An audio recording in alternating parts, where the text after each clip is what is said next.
आप सब लोग कैसे हो। हम लोग हमारे पिछले कक्षा में कौन सी इकाई कर रहे थे। हम लोग हमारा 7वां इकाई जीवों में अनुकूलन के बारे में चर्चा कर रहे थे। ठीक है। ओके। तो मेरे बच्चे सारे पढ़कर आए हो ना। हमने आपसे कहा था कि आप अपने टेक्स्ट बुक को अच्छे से पढ़कर आओगे। तो हम अनुकूलन के बारे में बात कर रहे हैं, जिसमें हमने जलीय अनुकूलन के बारे में चर्चा किया, स्थलीय अनुकूलन के बारे में चर्चा किया, और अभी जो हम चर्चा कर रहे हैं वायवीय अनुकूलन। ठीक है। यानी जैसे कि आपने देखा होगा ना, पक्षियों को अगर आप ध्यान से देखोगे, या फिर छोटे छोटे कीटों को अगर आप ध्यान से देखोगे, तो क्या है, उनके छोटे छोटे पंख होते हैं, है ना। वे उड़ते हैं, उनमें क्या होता है, वायवीय अनुकूलन होता है ना। तो हमने जो है कीटों के बारे में चर्चा किया कि कीटों में जो है उड़ने हेतु क्या होती है, अनुकूलन होता है। इनका शरीर छोटा होता है, और इनमें जो है क्या होता है, इनका शरीर हल्का होता है, दो जोड़े पंख होते हैं, और ये अपने पंखों को फैलाकर उड़ते हैं। इसके बारे में हमने अभी चर्चा कर लिया। अभी जो है हम लोग पक्षियों में उड़ने हेतु अनुकूलन के बारे में चर्चा कर रहे हैं। तो बच्चों, आपने पक्षियों को देखा होगा हवा में उड़ते हुए, देखा है ना आपने। अगर कभी भी आप बाहर निकलो, तो क्या देखते हो आप कि पक्षियां जो है बहुत प्यारे लगते हैं उड़ते हुए, है ना।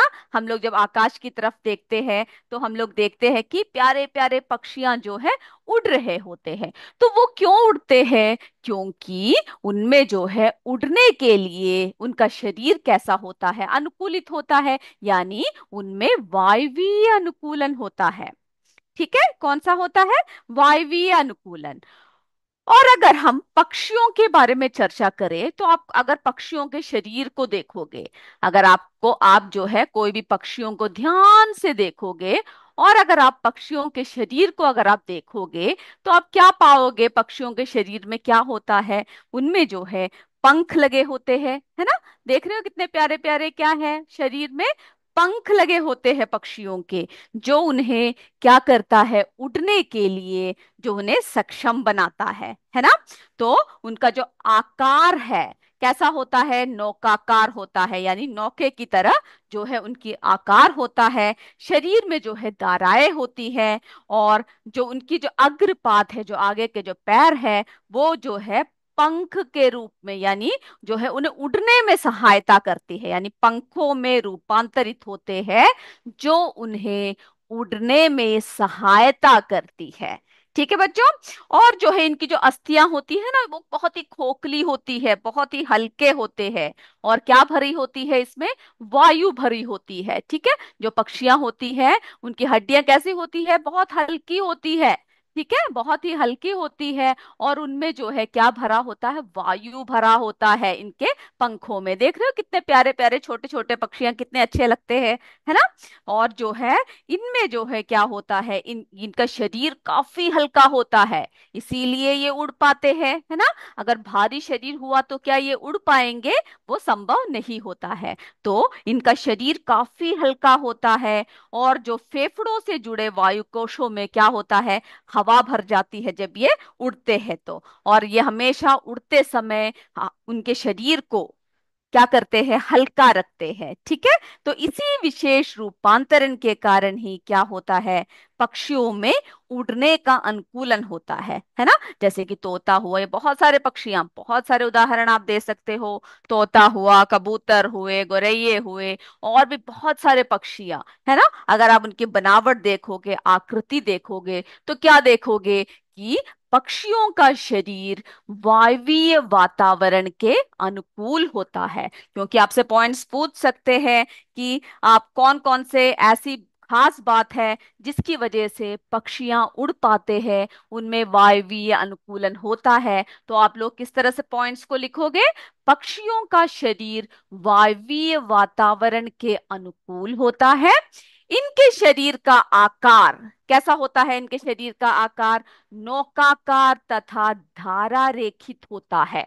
ठीक है। इनके शरीर का आकार जो है नौक का यानी नाव की तरह होता है और उसमें दायरा रेखित होता है। और हमने फिर क्या देखा, इनके अग्रपाद में क्या होता है, इनके अग्रपाद ही पंखों में रूपांतरित होते हैं, जो किसमें सहायता करते हैं बच्चों, जो उड़ने में सहायता करते हैं।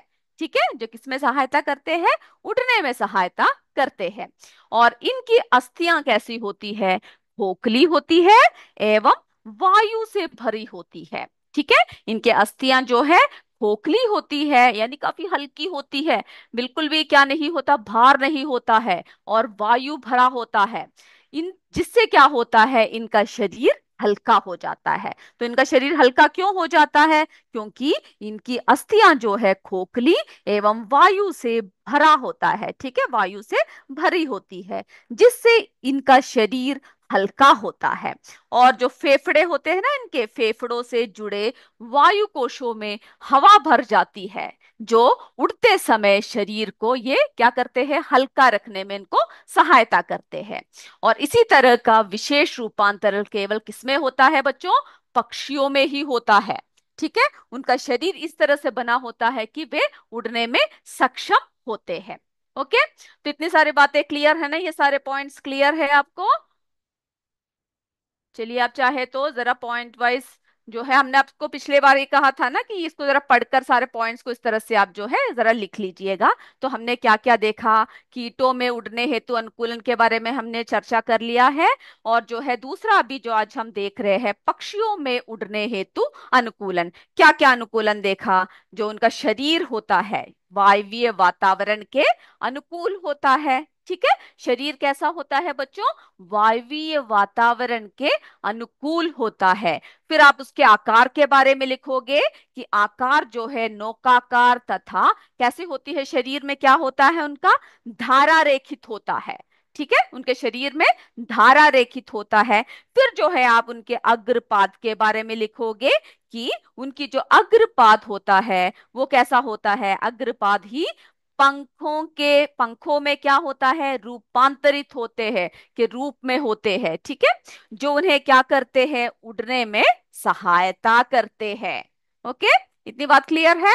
चलिए, फिर जो है उनकी अस्थियों के बारे में आप बात करोगे, उनकी अस्थियां कैसी होती है, खोखली होती है, और उसमें क्या भरा होता है बच्चों, वायु भरी होती है, जो उसे क्या रखता है, जो उन्हें हल्का, जो उनके शरीर को जो है हल्का रखने में सहायता करती है।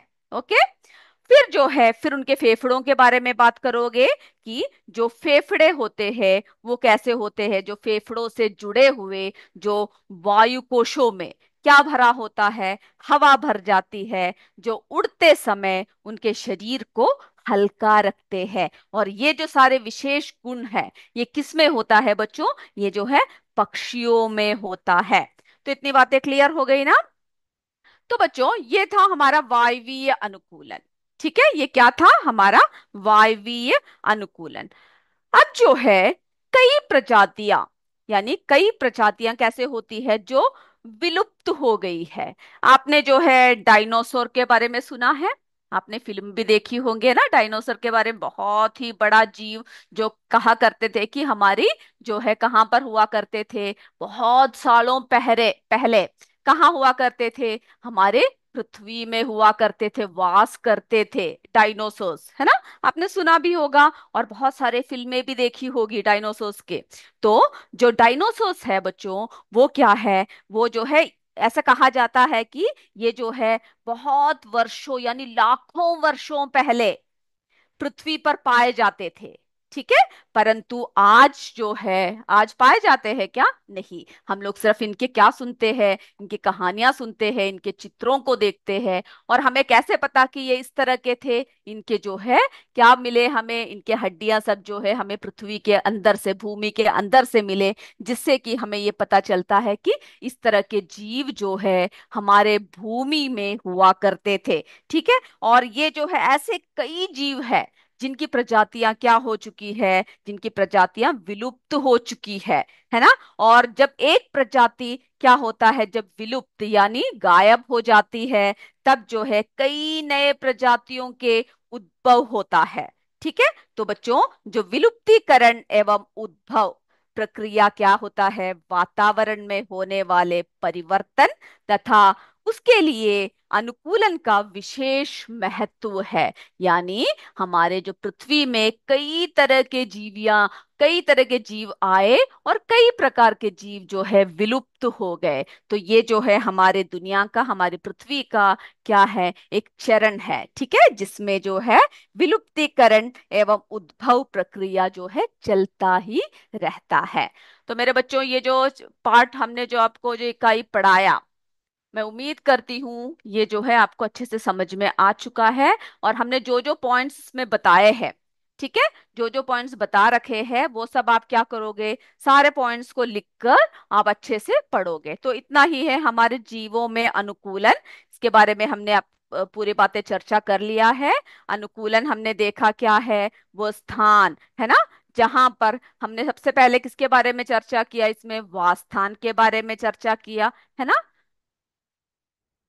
उम्मीद करती हूँ ये इकाई जो है आपको अच्छी तरह से समझ में आ गया है। तो मेरे बच्चों को क्या करना है, पढ़कर सारे पॉइंट्स को आपको जो है एक एक करके आपको लिखना है, जिससे कि जो है सारी बातें आपकी क्लियर होगी। तो हम लोग जरा पॉइंट्स को एक बार रिपीट करते हैं, और आप लोग अपने नोटबुक के साथ तैयार रहिएगा, क्योंकि इसके बाद हम सीधा क्या करने वाले हैं, प्रश्न उत्तर करने वाले हैं। तो इसमें हमने क्या क्या देखा, जीवों में अनुकूलन, क्या क्या चर्चा किया इसमें। तो वासस्थान, सबसे पहले आप इसमें क्या याद रखोगे, वासस्थान क्या होता है। अगर कोई आपसे पूछे कि वासस्थान क्या है, तो आप बता सकते हो ना कि वो स्थान जहां पर किसी जीवधारी को पर्याप्त भोजन, सुरक्षा, प्रजनन तथा सभी अनुकूल दशाएं उपलब्ध होती है, उसे हम क्या कहते हैं, वासस्थान कहते हैं। क्लियर है ना, वासस्थान। फिर जो है हमने कई प्रकार के जीव के बारे में देखे, है ना। हमने जो है जल में रहने वाले जीवों के बारे में चर्चा किए, जलीय जीव, ये सारी बातें जो है आपको पढ़कर पॉइंट्स को लिखना है, ठीक है। जलीय जीव के बारे में चर्चा किया। फिर जो है हमने स्थलीय जीव के बारे में चर्चा किया, जो कहाँ पे रहते हैं बच्चों, स्थल में रहते हैं, ठीक है, स्थलीय जीव। जैसे ही आप कोई भी चैप्टर पढ़ते हो, कोई भी इकाई पढ़ते हो, आपको क्या करना है, पढ़ने के बाद जो जो मेन मेन बातें उस चैप्टर में आपने पढ़े, उस इकाई में आपने पढ़ा, उन सबको जो है पॉइंट आउट करके रखना है, ताकि कोई भी बात अगर उस इकाई से पूछा जाए तो आप आसानी से उसका जवाब दे पाओ। तो वासस्थान, जलीय जीव, स्थलीय जीव, है ना। फिर जो है, जो जीव स्थल और जल, यानी स्थल में और जल में दोनों ही रहते हैं, उन्हें क्या कहते हैं, बोलो, जोर से बोलिए, उन्हें क्या कहते हैं हम लोग, उभयचर कहते हैं, है ना। उन्हें क्या कहते हैं बच्चों, उभयचर। तो कोई आपसे पूछे कि उभयचर जीव कौन होते हैं, किसे कहते हैं, तो जो जीव जल तथा स्थल दोनों ही स्थानों पे रह सकते हैं, या दोनों ही स्थान पे पाए जाते हैं, उन्हें हम क्या कहते हैं, उभयचर कहते हैं, ठीक है। फिर जो है, फिर उसके बाद आप किसके बारे में पढ़ोगे, आप जो है किसके बारे में पढ़ना, अनुकूलन क्या होता है, अनुकूलन, ठीक है, अनुकूलन, उसके बारे में हमने चर्चा किया। अनुकूलन, तो अनुकूलन क्या है, यानी आकृति, आकार, रंग रूप, संरचना तथा आवाज संबंधी लक्षणों में ऐसा परिवर्तन जो जीवों को किसके लिए करे, जो जीवों को विशेष पर्यावरण में सफलतापूर्वक जीवन, है ना, सफलतापूर्वक जीवित रहने में सहायक होते हैं, उसे क्या कहते हैं, अनुकूलन कहते हैं। क्लियर है यहां तक की बातें। कोई डाउट है तो आप लोग जो है पूछ भी सकते हो, ठीक है। तो उसे क्या कहते हैं, हम लोग अनुकूलन कहते हैं। और फिर हमने क्या देखा कि जो, जैसे कि मछली के, यानी एक एक जीवों के बारे में हमने चर्चा किया, मछली के बारे में चर्चा किया, है ना, कि शरीर में किस तरह से जलरोधक होते हैं, जलक्लोम होते हैं, धारा रहित शरीर होते हैं, जो जलीय अनुकूलन के लिए मछली को सक्षम बनाती है। फिर हमने ऊंट के बारे में चर्चा किया, है ना। ऊंट कहाँ पर पाया जाता है, बोलो, रेगिस्तान, ठीक है, रेगिस्तान यानी मरुस्थलीय जीव है, ठीक है। तो ऊंट में जो है क्या क्या क्या अनुकूलित होता है जिससे कि ऊंट रेगिस्तान में या मरुस्थल में रह सकता है? उनके शरीर में क्या होता है? जो ऊंट में जल संचय की क्षमता होती है, खुरदरी त्वचा होती है, लंबे पैर, गद्देदार तलवे, है ना? तो ये सारे पॉइंट्स को आपको लिखना है। अगर एग्जाम में ऐसे सब क्वेश्चंस आते हैं तो आपको ये ध्यान रखना है कि जितने पॉइंट्स है, जो जो इंपॉर्टेंट बातें हैं, वो सारी आप क्या करोगे, उस आंसर्स में क्या करोगे, आंसर में लिखने का प्रयास करोगे। ठीक है, तो ताकि आपको कोई भी आपके मार्क्स ना काट पाए, फुल मार्क्स आपको मिलेंगे तब। ओके। फिर जो है, फिर हमने क्या देखा, तो इस तरह से ऊंट का देखा, फिर हमने जलीय अनुकूलन देखा, स्थलीय अनुकूलन देखा, है ना? फिर जो है वायवीय अनुकूलन के बारे में बात किया, जिसमें कि हमने कीटों में उड़ने हेतु अनुकूलन, पक्षियों में उड़ने हेतु अनुकूलन के बारे में चर्चा किया। तो ये सारी बातें जो है हमने हमारे इस इकाई में चर्चा कर लिया है। और आप सबको ये इकाई अच्छे से समझ में आया है तो यस बोल दीजिए, नहीं आया तो नहीं बोल दीजिए। ठीक है, मैं आपके आंसर्स देख लूंगी। आप लोग अभी ऐसा कीजिए कि आप अपने सारे बच्चे अपने नोटबुक निकालिए, हम लोग प्रश्न उत्तर की तरफ चलते हैं। थोड़ी देर प्रश्न उत्तर करते हैं और फिर जो है हमें क्या भी करना है, आज आज जो है आपकी एक छोटी सी परीक्षा भी होने वाली है इस पाठ में से। तो आप लोग जो है क्या करना है, प्रश्न उत्तर। ठीक है, आपको क्या करना है, प्रश्न उत्तर की तरफ सबसे पहले हम लोग चलते हैं।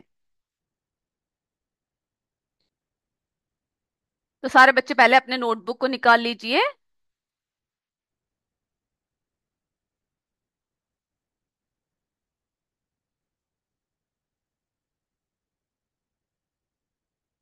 चलिए, जीवों में अनुकूलन, हम लोग प्रश्न उत्तर कर रहे हैं। और बाकी जो आपको विकल्प छाट के लिखना है, फिर जो है रिक्त स्थानों की पूर्ति है, वो सब मेरे बच्चे स्वयं करेंगे। ठीक है, सही उत्तर, फिर स्तंभ क और ख को मिलाना, वो सारे जो है आपको क्या करना है, आपको स्वयं ही करने हैं। तो हम लोग अभी क्या करते हैं, पहला प्रश्न सारे लिख लीजिए, सारे बच्चे पहला प्रश्न लिख लीजिए। चलिए, पहला प्रश्न है, ये तो मेरे उत्तर बताने से पहले ही आप लोग कर सकते हो, ठीक है, क्योंकि आपको ये सारी बातें समझ में आ चुका है। तो बच्चों, पहला यानी पांचवा प्रश्न जो आपकी किताब में दे रखा है वो है, अनुकूलन किसे कहते हैं? मरुस्थलीय जीव में अनुकूलन को संक्षेप में स्पष्ट कीजिए। प्रश्न अगर अभी आप लिख रहे हो तो लिखिए, नहीं तो हम लोग क्या करेंगे, हम लोग जो है उत्तर की तरफ चलते हैं।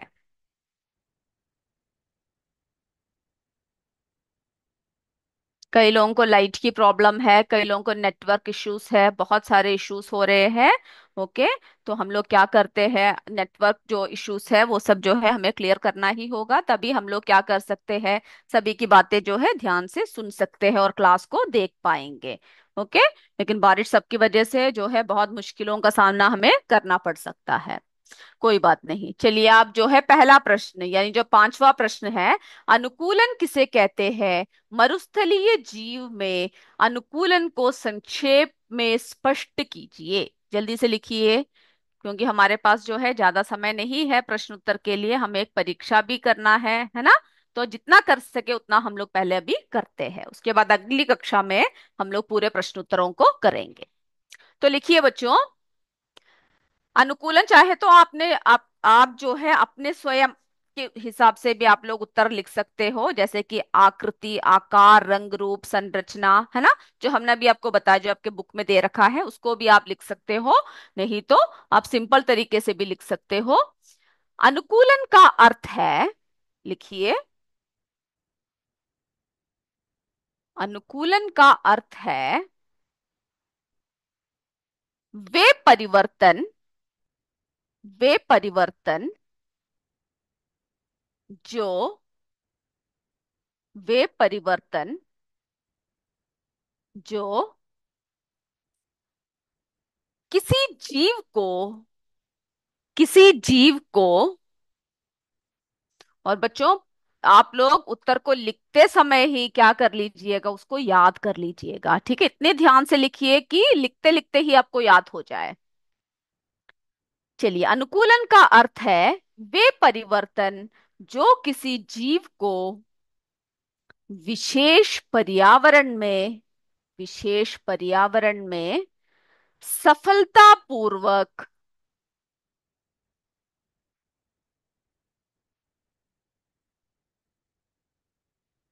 सफलतापूर्वक जीवित रहने में, जीवित रहने में सहायता करते हैं। जीवित रहने में सहायता करते हैं। आप इस उत्तर को लिख सकते हो, नहीं तो जो आपके किताब में दे रखा है पेज नंबर 61 में, उसको भी आप लिख सकते हो। ठीक है, अनुकूलन क्या है वो परिभाषा भी आप यहाँ पर लिख सकते हो।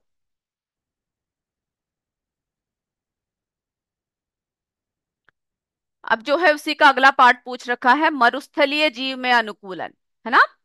तो मरुस्थलीय जीवों में अनुकूलन, क्या क्या बताया था हमने आपको, मरुस्थलीय जीवों में क्या क्या अनुकूलन होते हैं। तो आप पॉइंट वाइज लिखिए, ठीक है, इसको पॉइंट्स में लिखिए। मरुस्थलीय जीवों में अनुकूलन, क्या क्या अनुकूलन है।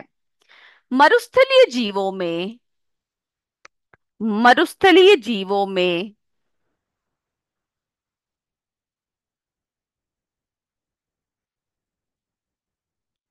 पानी की कमी से, पानी की कमी से बचाव के लिए, बचाव के लिए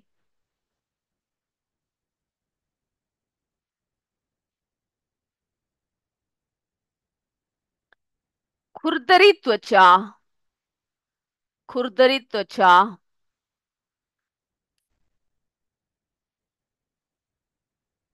लंबे पैर, खुरदरी त्वचा, लंबे पैर,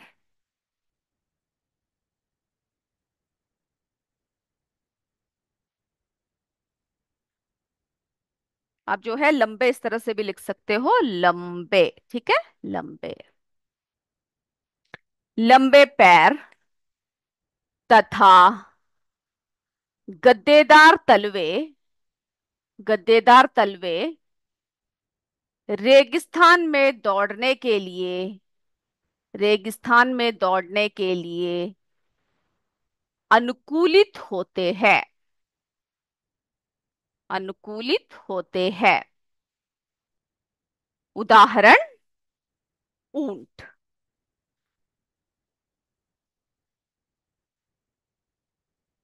बच्चों हम लोग जो है ऐसा करेंगे, ये प्रश्न उत्तर को जो है अपने अगली कक्षा में हम लोग करेंगे, ठीक है।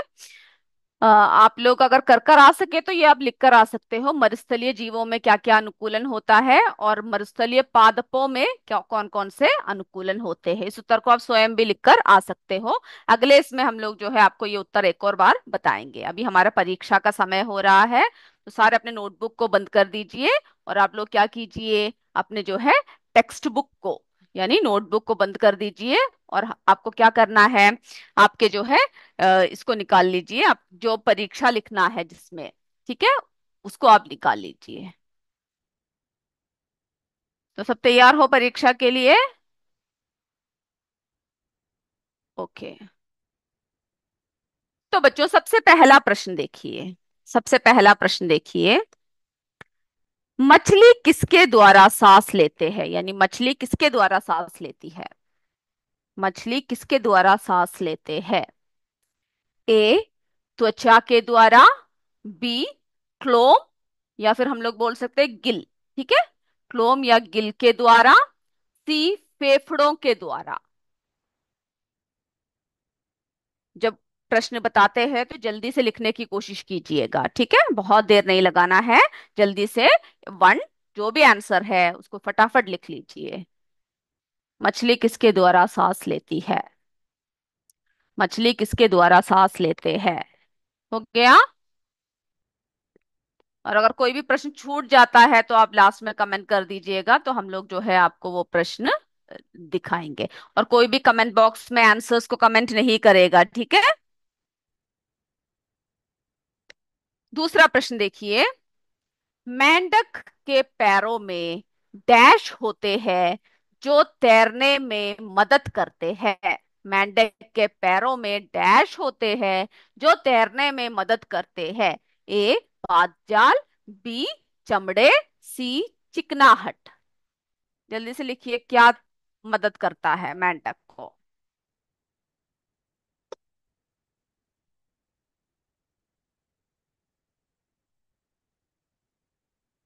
चलिए, हो गया।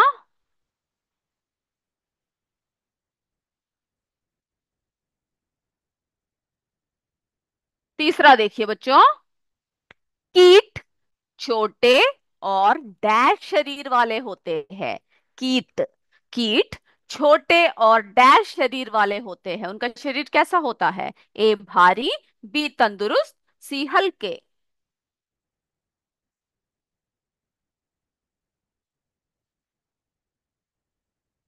जल्दी जल्दी लिखिए बच्चों। मेरे बच्चे एकदम से अच्छे से उत्तर लिख रहे हैं, मुझे पता है। कोई किसी को दिखाएगा नहीं, कोई किसी का देखेगा नहीं। स्वयं अपने आप क्या करोगे? उत्तरों को लिखोगे। बहुत ही आसान प्रश्न है, आप जल्दी लिख सकते हो सारे उत्तरों को। चौथा प्रश्न देखिए। बिल्ली, कुत्ता, सियार, शेर आदि डैश जंतु है। बिल्ली, कुत्ता, सियार, शेर आदि डैश जंतु है। ए स्थलीय, सॉरी, ए जलीय, बी स्थलीय, सी वायवीय। जल्दी से उत्तर को देखिए और लिखिए ए बी सी जो सही है।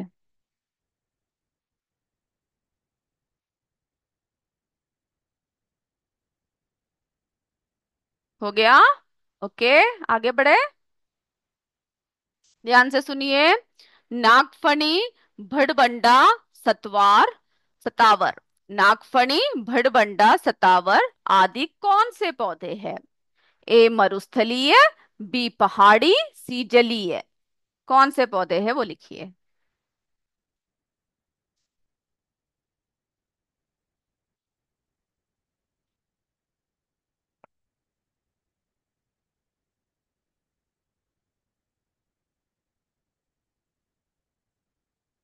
छठवां प्रश्न देखिए। पक्षियों का शरीर, ध्यान से सुनिए।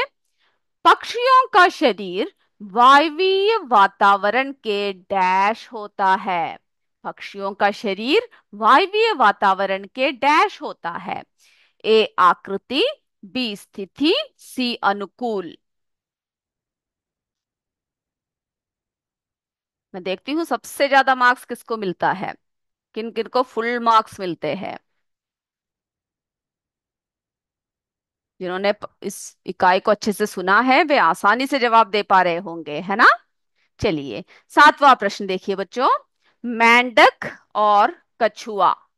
मेंढक और कछुआ कैसे जंतु है? ए जलचर, बी उभयचर, सी अचर।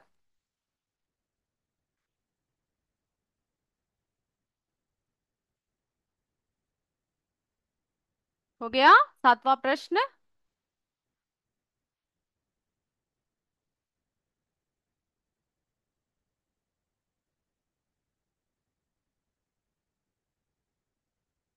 आठवां देखिए बच्चों। ऊंट के लंबे पैर और डैश तलवे होते हैं। ऊंट के लंबे पैर और डैश तलवे होते हैं। कैसे तलवे होते हैं? ए गद्देदार, बी कांटेदार, सी रूखे।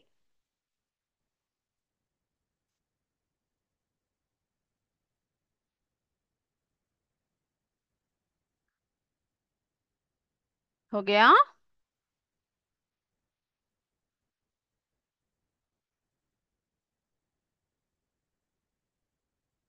नौवां प्रश्न देखिए।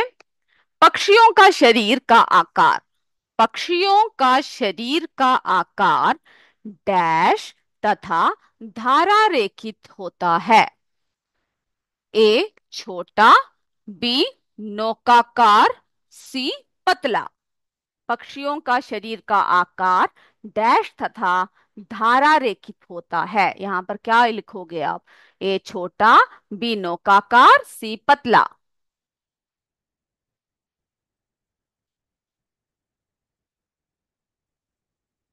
चलिए 10वां प्रश्न देखें।